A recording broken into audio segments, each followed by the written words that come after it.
Then what is very important is to support your spouse, to stand by your spouse, to be fair and just.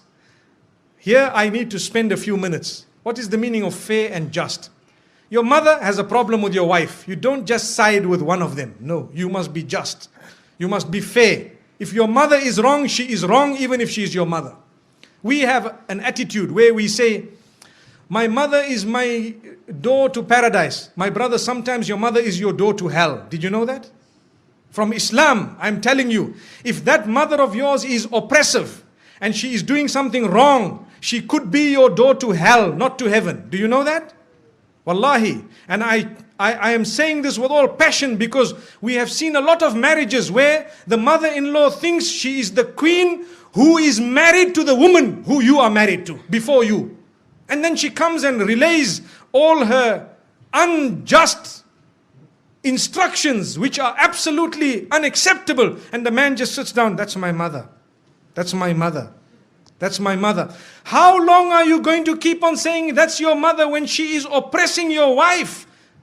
Something somehow, somewhere needs to be said. Either speak to your father or tell your mother, mother, I love you so much. I did not marry this woman for her to be a means of taking my love away from you or your love away from me. The love I have for you is totally different from the love I have for her. So mother, I will love you forever, but I want to tell you this is the line you do not cross, my beloved mother. And you kiss her forehead, you can kiss her hands and her cheeks and tell her that my mother, you are wrong. Lay it down. When you do not lay your territory, your marriage cannot work. People don't know where is my limit. They don't know. So how can your marriage work? Your mother doesn't know, your father doesn't know. Some fathers issue instructions to their daughters-in-law worse than the instruction of their own son to that wife of theirs. So what was the point? Father, why didn't you just marry this woman one time? That is not fair. You cannot just come and say, that's my daughter-in-law, I must tell her, you stand here, you go there. No, they have their life. Give them their freedom. Understand, they too need to grow in marriage to live happily ever after. So this is why we say you need to be just. Tell your father where he should stand with respect. And please, the parents, do not hate your child just because he needs a bit of time with his wife. No. Or the wife needs time with the husband or the children. No, allow them that. Let them go. You do not have to go everywhere your children go. We are going for a holiday, for example, to Penang or to Langkawi. So now father says, we are coming with. Okay, you come with, mashallah. The next year we are going to holiday, we are going to this place, we are coming with. The following year we are... So whenever did they go alone? Never. Why? Because mom and dad tag along. Give them once or twice, a few times, give them their own. Tell them, look, you guys go along, inshallah, enjoy yourselves, and next time we will join you. Perhaps you can arrange for us. Yes, it is very important to look after your parents. Believe me, we are not at all undermining that.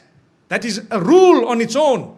Look after your parents, but be just when it comes to your relation with them and the relation with your spouse. Be just. Even your children. Some people, and this happens in some homes, they have more than one child. So the children begin to get children.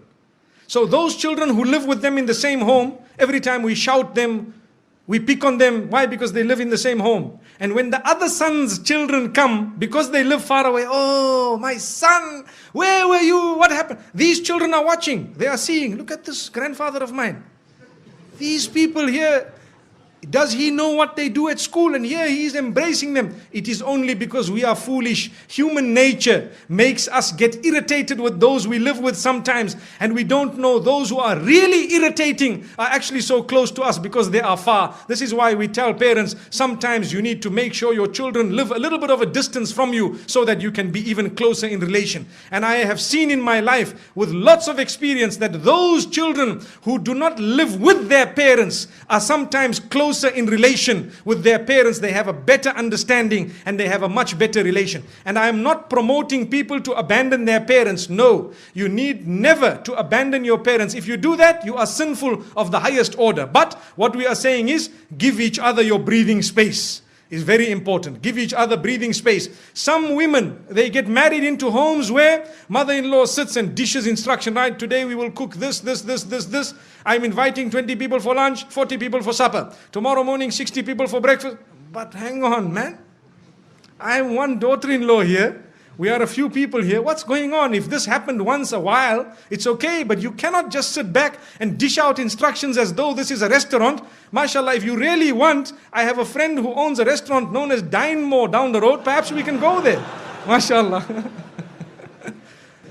May Allah subhanahu wa ta'ala grant us goodness. So the point being raised is be just, be fair, be balanced. You cannot keep it lopsided all along, because you will have your children, they will grow up, they will get married. How do you like your daughter to be treated? Remember this.